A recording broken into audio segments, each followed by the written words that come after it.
Чебуреки, пожалуйста.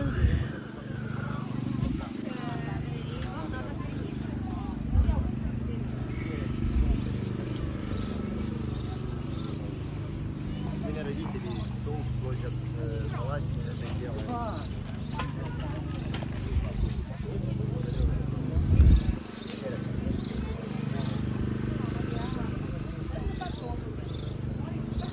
А что вкуснее?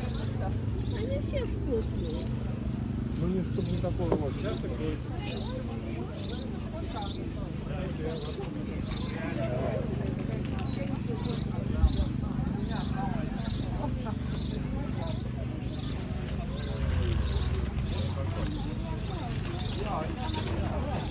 А толстое мясо я не давай. Мама, там вообще